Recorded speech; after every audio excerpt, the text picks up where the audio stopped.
Bonjour à tous, je suis le docteur Daniel Souhéry, je suis psychiatre et c'est vrai que depuis de très nombreuses années je m'intéresse aux troubles bipolaires, tant sur le plan de ma pratique, de la clinique et à l'époque surtout au niveau de la recherche. Alors voilà, je suis là pour vous parler quelques minutes de choses intéressantes, de morceaux choisis intéressants sur les troubles bipolaires.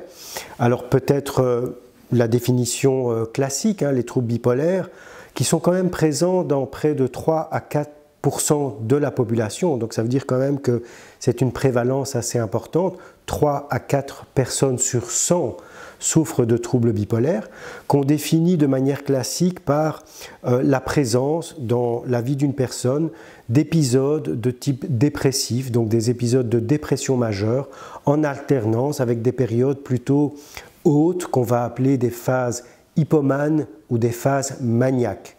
Anciennement d'ailleurs, les troubles bipolaires se nommaient la maniaco-dépression.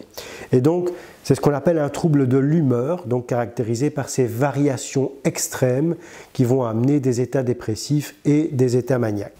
Ceci étant dit, ce qui me semble plus intéressant aujourd'hui, c'est d'essayer pas seulement de faire une photographie de à quoi ressemblent les symptômes des troubles bipolaires, mais d'essayer de comprendre les mécanismes par lesquels le cerveau d'une personne bipolaire peut produire ce genre d'extrême. Et c'est là que ces dernières années, on a énormément avancé au niveau de la recherche, grâce notamment à l'imagerie cérébrale fonctionnelle. En d'autres termes, on est capable, quasi en temps réel, de filmer ce qui se passe dans le cerveau d'une personne et d'une personne bipolaire en l'occurrence. Et qu'est-ce qu'on remarque? C'est qu'on sait maintenant avec une certaine exactitude quelles sont les zones du cerveau qui vont se mobiliser et parfois de manière extrême chez une personne bipolaire. Et ce qui revient de manière systématique, c'est que ce sont les zones qui sont impliquées dans les mécanismes qui vont générer des émotions. Alors les émotions, aujourd'hui tout le monde en parle, la peur, la tristesse, la colère, la joie, le dégoût, enfin toute une série d'émotions qu'on connaît bien et nous sommes tous sujets à des réactions émotionnelles. Sauf que chez les personnes bipolaires, les régions qui vont s'activer quand on va être stimulé par des situations à forte charge émotionnelle, ces régions sont hyper réactives. On sait que la personne bipolaire va être hyper sensible et hyper stimulée sur le plan émotionnel. Donc si je suis une personne bipolaire, j'ai pas seulement peur, mais j'ai des méga peurs. Je ne suis pas simplement triste par rapport à une situation, mais je vais développer une tristesse phénoménale. Et c'est pareil pour la colère, et c'est pareil pour la joie. Donc, c'est comme si le quartier général dans le cerveau des émotions, qu'on appelle d'ailleurs le système limbique, ce quartier général des émotions chez les personnes bipolaires est hyper réactif, ce qui amène, bien entendu, des réactions émotionnelles intenses, mais aussi tous les comportements qui vont avec les réactions émotionnelles. Par exemple, si je suis en colère, je vais ressentir une très forte colère, mais tous les comportements qui vont avec ma colère vont aussi être démultipliés. Et donc je risque effectivement d'être agressif, de crier, voire même d'être violent. Mais c'est pareil pour les autres émotions. Si je suis triste, je vais hurler de tristesse en d'autres termes, et c'est ce qui peut justement amener les épisodes qu'on connaît bien dans les troubles bipolaires, notamment les épisodes dépressifs, quand c'est surtout la tristesse et la peur qui sont sollicités, et les épisodes hypomanes et maniaques, quand c'est plutôt la colère ou la joie intense qui est sollicitée. Et donc c'est comme ça qu'on comprend aujourd'hui les manifestations de type dépressif et de type hypomane ou maniaque chez les personnes bipolaires. Et donc, ce qu'on va essayer de faire dans les troubles bipolaires, et c'est ça qui est intéressant aujourd'hui, c'est pas simplement s'intéresser au produit final, je dirais, de tout cela, qui est la phase maniaque ou la phase dépressive, mais de s'intéresser à ce qu'il y a en amont, ce qui déclenche toujours ces épisodes, à savoir les émotions. Et donc, une bonne stabilité dans un trouble bipolaire nécessite aussi le contrôle ou la gestion de ces émotions. Et pour ce faire, il y a plusieurs approches. Il y a bien entendu toute une forme de thérapie, notamment des thérapies centrées sur la gestion des émotions, mais aussi des médicaments.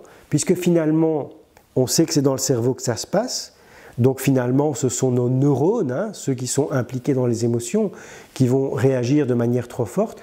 Et certains médicaments, comme les stabilisateurs de l'humeur ou les régulateurs de l'humeur, le lithium, la dépakine par exemple, ou encore la lamotrigine, sont des médicaments qui vont empêcher ces débordements d'émotions et donc, in fine, prévenir les récidives de phases dépressives ou de phases maniaques.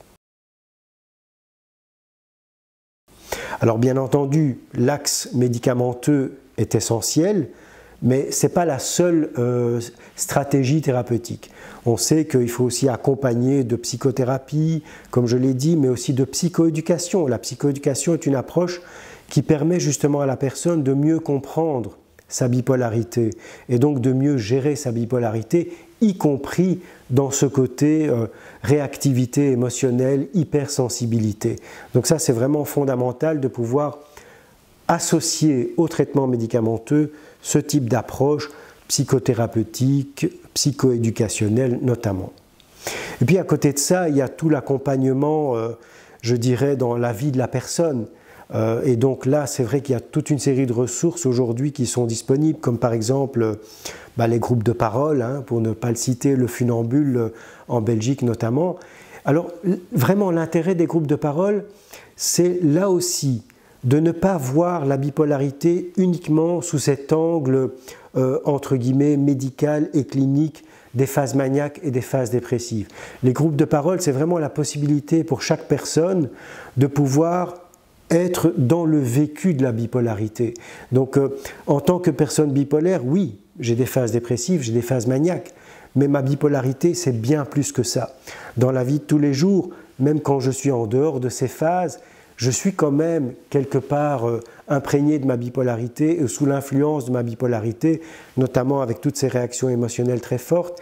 Et donc, les groupes de parole, c'est aussi ce partage d'expériences de la vie de tous les jours finalement et comment gérer au quotidien sa bipolarité. La paire aidance aussi, hein, qui est quelque chose d'assez nouveau, en tout cas ici en Belgique, est une possibilité, mais là de manière peut-être plus personnalisée, plus individuelle, d'acquérir de l'information sur la bipolarité, mais sur le vécu aussi, à partir finalement d'une personne qui l'a vécu en tant que telle. Donc à la limite, c'est parfois plus riche que uniquement des informations à caractère médical qui sont, j'insiste, importantes. Voilà, donc ça c'est les éléments clés, je dirais, ou intéressants de la bipolarité par rapport à ce qu'on a développé ces dernières années. Ceci étant dit, je crois qu'on peut vraiment utiliser tous ces acquis de la recherche, de la clinique, pour mieux vivre sa bipolarité, mieux la gérer, mieux comprendre les médicaments. Comme je le disais, hein, les médicaments, ce n'est pas simplement prendre son lithium ou ses antidépresseurs ou ses neuroleptiques pour empêcher des phases dépressives et des phases maniaques, mais prendre ces médicaments pour aussi aider à une meilleure gestion de mes émotions, donc apaiser mon système limbique là, qui est hyper réactif, c'est aussi une manière de mieux comprendre pourquoi je dois prendre ces médicaments. Et pareil pour les thérapies, et pareil pour toutes ces approches complémentaires.